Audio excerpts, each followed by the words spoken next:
My brother proved the farm was already money the day Dad died. He was right about that for 5 years. Being right about it is what finally cost him every dollar of it.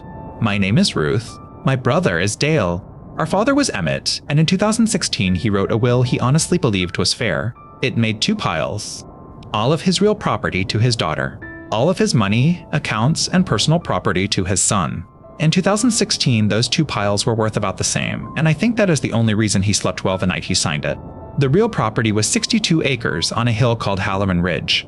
A stone barn, a hay meadow, and a mile of frontage on the county road. The money was 2 bank accounts, a certificate at the same bank, and whatever the equipment would bring. Give or take, they matched. Then, in April 2019, a man named Prentice drove up that lane with a folder, and by the time he drove back down, both piles had changed.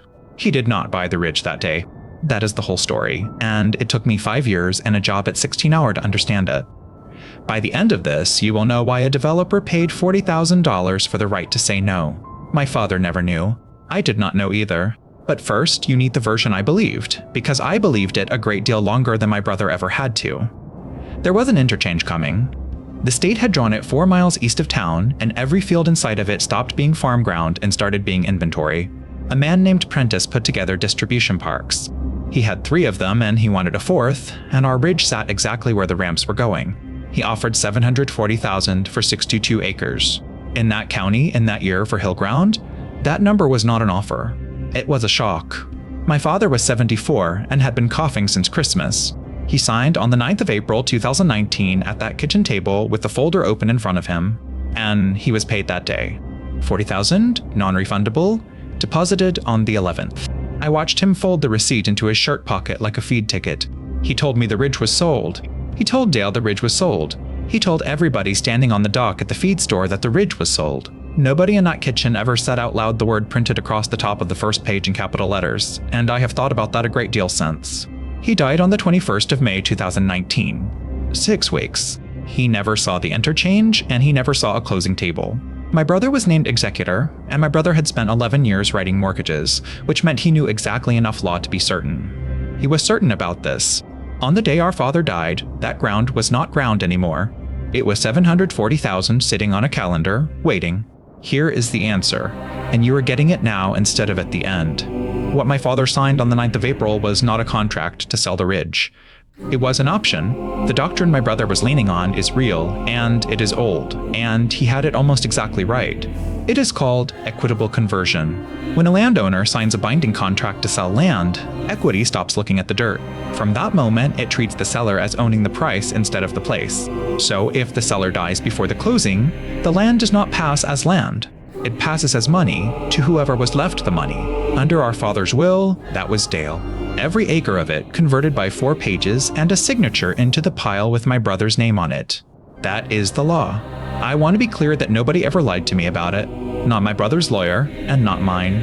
Here is what every one of us missed. Equitable conversion needs a contract that a court could force both sides to go through with. It needs mutual obligation. He must sell, and the buyer must buy, and either one of them can drag the other to a closing table. An option is a promise to hold still. The owner is bound to keep the offer open, and the holder of it is bound to nothing at all. And Prentice did not have to buy the ridge. He never had to buy it. What he had bought was 14 months of being allowed to decide. And you cannot convert land into money with a contract that only one side is standing on. There is nothing there for a court to enforce against the buyer. So on the 21st of May 2019, the day my father died, Halloran Ridge was still 62 acres of ground. It passed to me that afternoon. I did not know that. For 4 years, I did not know that, and I want to tell you exactly what not knowing it cost me. My brother's lawyer wrote to me in July 2019. It was 2 pages, it was polite, and it used the phrase already converted twice. I took it to a lawyer in the county seat who read it for 20 minutes and told me it looked right to him.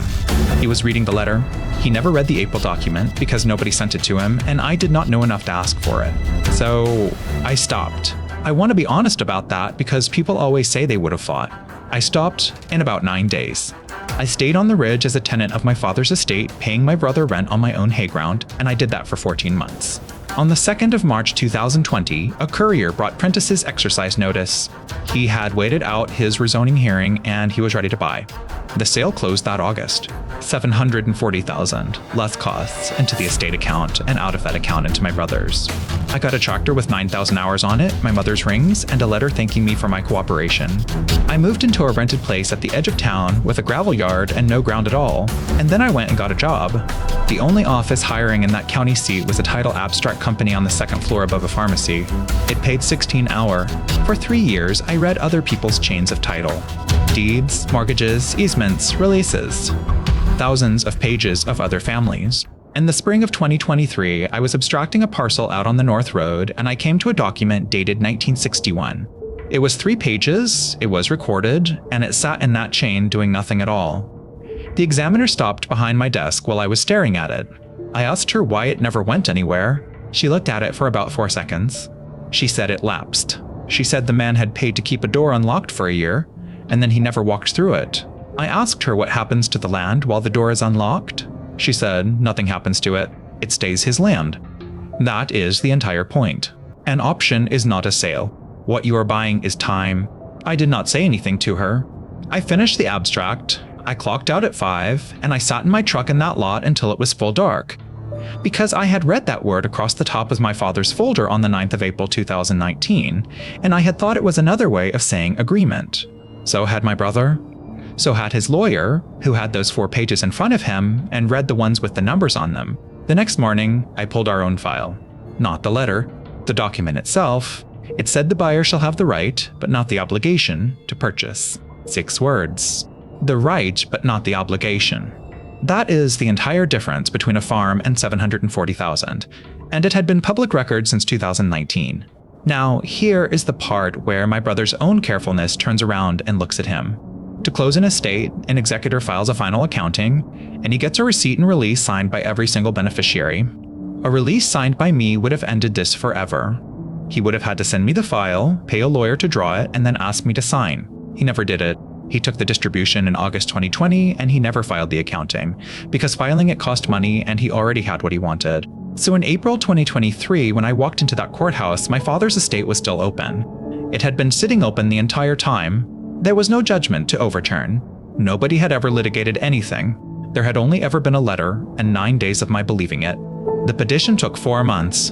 In the end, Prentice kept the ridge, and he should have. He paid $740,000 in good faith to a seller who looked like the owner. But proceeds can be traced, and money that lands on the wrong beneficiary is held for the right one. My brother had been keeping my farm in a checking account since 2020. He had spent a great deal of it by then. That is a separate and much longer problem, and it is his problem, not mine. I asked Prentice once, afterward, why he had paid $40,000 for the right to say no. He said his lender would not fund farm ground that might stay farm ground. The rezoning hearing was 13 months out. He could not afford to be obligated. So he bought time instead of land. And because he bought time, the ridge was still ground on the afternoon my father died, and it came to me. My brother was never wrong about the law. He was holding the only piece of that farm it ever turned into money, $40,000, and he had spent it before he ever wrote me the letter.